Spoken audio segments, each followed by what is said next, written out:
Hi, welcome back to my channel. Thank you for watching and for subscribing. And if you're just visiting, please consider subscribing.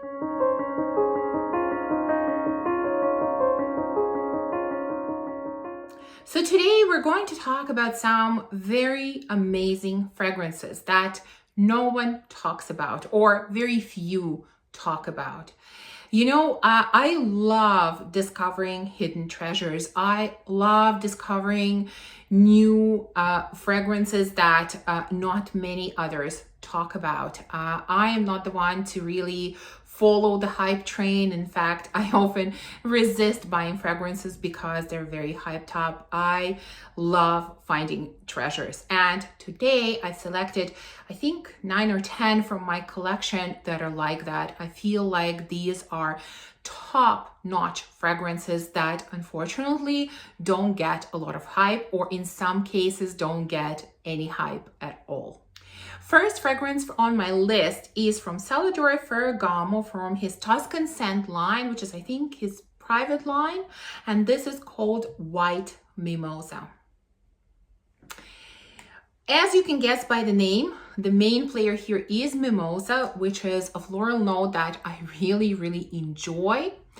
In addition to that, we also have ambrette, there is mandarin orange, there is heliotrope, there's some other white florals, there is vanilla and iris. And to me, actually, Mimosa is quite similar to iris. It sort of has a similar powdery quality, but it is sweeter than iris. At least that's how it smells to me. And this is exactly the kind of mimosa that I'm getting here. It is just a touch powdery. Of course, iris and heliotrope, I think, add to that as well. And it is definitely sweet. And again, I think it's because of mimosa and because vanilla is here as well. I can't really say that I'm getting an orange in here. Not really. It is just mildly sweet, mildly powdery mimosa. It is gorgeous scent. It is so sensual in my opinion. It almost in the opening has a slight, what I would describe a leathery touch, but really light, really gentle leathery touch, because I am not a fan of leather, and maybe it's not, well, there's no leather listed as a note, so I know it's not leather. It's just, to me, it kind of smells like that. I don't know if mimosa maybe can be like that sometimes. I'm not sure. But I get that a little bit in the opening, and then it goes away, and really I am left with that sensual, sweet, powdery mimosa. It is so gorgeous. Such a gem that if you have a chance to check out and you like the notes that are here or the type of smell that I described, I would definitely suggest checking it out. Next hidden gem is from the house of Chopard. This is Miel de Arabie. This is another stunner. The notes in here are honey, tea, pomegranate, and spices. And honey is definitely here, but it's not your processed honey. To me, it smells like raw honey.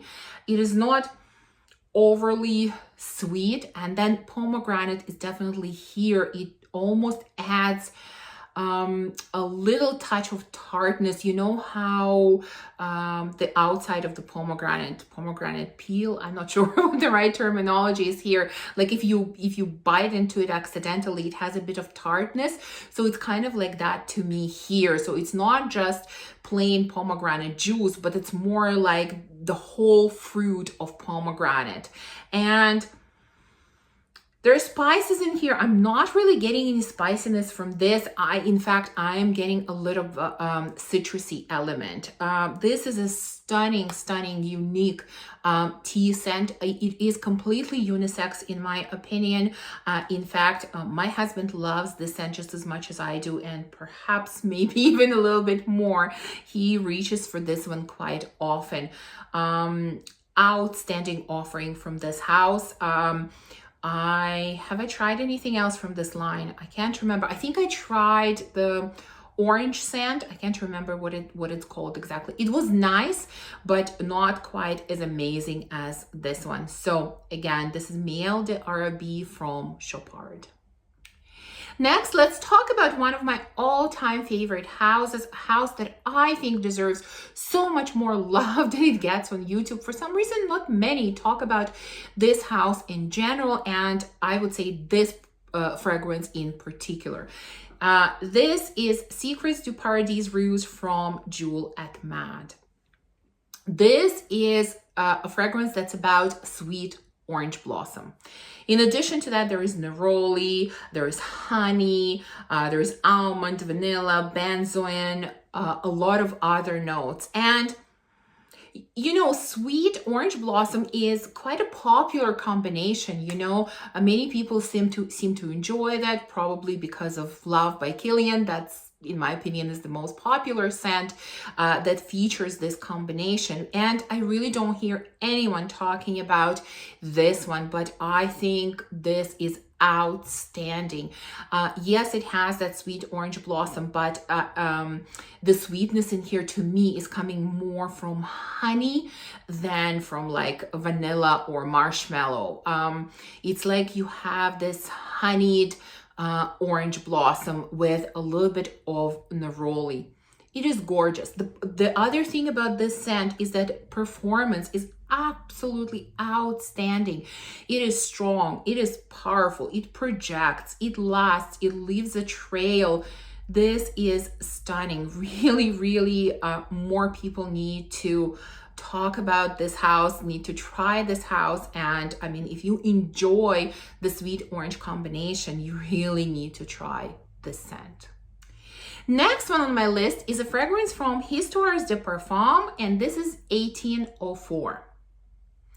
This fragrance is about pineapple. There are a lot of notes in here. There's also peach, there are spicy notes, there are some floral notes, there's patchouli, vanilla, musk, sandalwood, etc. And I describe this scent as an extremely spicy pineapple. That's what it smells like to me. There are a lot of spices here. They're very prominent. And then you get pineapple. And pineapple is not very sweet, like it's not very ripe pineapple, I would say. Although there is vanilla, there is benzoin, there's amber, so you would expect this fragrance to be extremely sweet, but to my nose, it is not very sweet. Patchouli is also present in here, and I think it's patchouli that kind of tones down the sweetness. This is again completely unisex. If you're looking for kind of a unique spin on pineapple, if you are not afraid of spicy notes, I would definitely recommend trying 1804. Next, let's talk about another one of my all-time favorite houses. That's the house of Kerosene. And in particular, I want to talk about a fragrance that, again, not many talk about, but I think it's worthy of being talked about a lot more. This is Follow. Now, you know how much I love Unknown Pleasures from Kerosene. I consider that fragrance the best gourmand that I have ever tried, and I think I've influenced quite a few people to purchase that fragrance. But Follow is also an amazing scent from the house of Kerosene. Now, Follow is of course about coffee, and not just about coffee, but it's about roasted coffee beans. So it is definitely very strong coffee. So it's not for everyone, definitely not for everyone. But if you enjoy coffee, if you would like to smell like coffee, which I know many wouldn't, but there are some of us who do enjoy this kind of smell, then definitely take a look at Follow. So like I said, there is roasted coffee beans in here, there's maple sap, there's vanilla, tonka, amber, benzoin. So yes, you do have this strong coffee. It's like an espresso, and it doesn't have any milk in it. It's definitely dark espresso, but you also have a lot of sweetness. So vanilla, tonka, amber, maple sap, all of that mixes together to create this amazing, what I call vanilla base that Kerosene fragrances have. At least the three that I have, to me, they all have a very similar base that I absolutely love. And that sweetness comes out more and more as the scent develops on the skin. So Again, if you enjoy coffee scents, Follow is an amazing coffee scent. Next, let's talk about an amazing rose scent. This is Dom Rosa from Liquids Imagineers. Not sure if I'm pronouncing it correctly. This is an incredible rose scent, really, really incredible. And I think it's a rose scent that might appeal to those that are not big fans of that note, because it is such an elegant rose. It is such a regal rose. It is, I mean, you can smell that it's rose, but it's not overpowering. It's not so much in your face. So I think many, many people will enjoy this scent. So in addition to rose, of course, the other prominent note here is champagne. This is bubbly. This is fresh. This is happy. I think there are citruses in here as well, which also add that brightness and zestiness. So it's like, you know, smelling a bouquet of roses and drinking a bubbly glass of champagne. That's kind of what I think of. This is stunning, stunning rose. Haven't tried, I don't think I've tried anything else from this house, so I can't speak about other fragrances, but this one is an incredible rose. Next on my list is a fragrance that is similar to a number of other popular fragrances, but for some reason, nobody really talks about this one. This is Farah from Brecourt, and probably the fragrance or the most popular fragrance that it is similar to is Eau Jaune from Perfumes de Marly, but I think this one is, I wouldn't say in general that this is affordable, but I think it is definitely more affordable than Perfumes de Marly. So this fragrance mostly has cinnamon, it has dates, it has honey, there are some woody notes, there is tonka, there is patchouli, musk, some other notes. And this is so beautiful. You get these dates with a lot of cinnamon. They're thick, they're sweet. There is a tonka that adds a touch of nuttiness to this as well. It is just gorgeous, gorgeous scent. The spicy dates are just amazing. It is sweet, it is delicious, it is gorgeous. So if you like scents that are similar to Eau Jaune from Perfumes de Marly, this is a great one to try because it is quite similar, maybe even a little bit better in my opinion than Eau Jaune. So this is again Farah from Brecourt. Next one is a very affordable scent, I think. This is Serendipitous from Serendipity 3. And again, I've only heard a couple of people talk about this. This, I bought it from Lucky Scent, and like I said, it was quite affordable. I want to say it was somewhere in a $50 range. Maybe 75 at most, but I want to say in the $50 range. And for those that enjoy sweet gourmand scents, this is a great one to try. I mean, yes, there's nothing out of the ordinary in this one, but at the same time, it is delicious and it is gorgeous. There is vanilla, cacao, and bitter orange in here. So I do get a bakery vibe here, like I'm eating some kind of sweet pastry with a little bit of bitter orange in it. That's really what it smells like. I mean, exactly what the notes say. And yes, there are a lot of fragrances that have a similar vibe or smell similarly, but again, I just think this one is really on par with a lot of other, a lot more expensive scents. So I would definitely recommend this one if you enjoy gourmand scents, if you enjoy bakery type of scents. This is a great one. And we're down to the last two. So next one I'm going to mention is number 4, or Après l'Amour from Thomas Kosmala. Now, I've spoken about this one a couple of times already, I think, and this is a scent that is very, very reminiscent of Baccarat Rouge. The difference being that Baccarat Rouge is very, very sweet and In here, sweetness is replaced with lemon zest and I think a little bit of orange or bitter orange. And so it's not as sweet. It is definitely more fresh, more zesty. And for me, I am not a huge fan of Baccarat Rouge. Like I've mentioned before, the sweetness is just a bit too overpowering for me, but this one works. It gives a very similar vibe, but with a lot more freshness and a lot less sweetness. But for some reason, very, very few people talk about this fragrance. Like I've said before, I think if you struggle with Baccarat Rouge, but you do want to get something that gives off a similar vibe, definitely give this one a chance. I mean, sample it first, I think.